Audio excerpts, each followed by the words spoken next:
يأتي النور فجرا أيها المكسور قل لي هل يديم الله كسرا يا كثير القلب مهلا إن بعد العسر يسرا.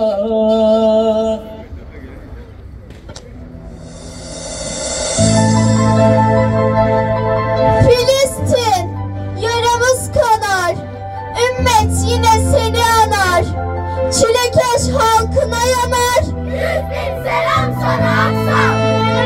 Mücahidin gözünde yaş, sapalında Davudi taş, dağıtır Yahudiye baş. 100.000 selam sana Aksam.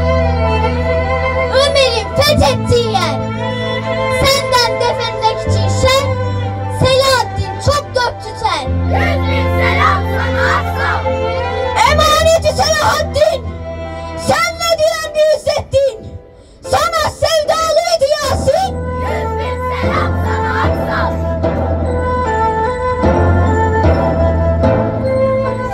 Hak yolunda kaybettiği için kanat bağışlanan Hazreti Cafer-i Tayyar'a, pençesini vurduğu gibi düşmanı yere seren Hazreti Hamza'ya, attığı her oku Muhammed aşkıyla atan Sa'd bin Ebu Vakkas'a selam olsun.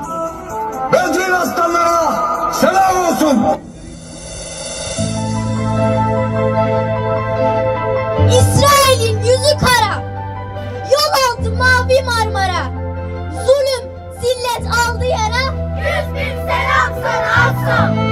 9 can düştü toprağa, mesajınla çağdan çağa, çöl çevrilecek bağa. 100.000 selam sana Aksam.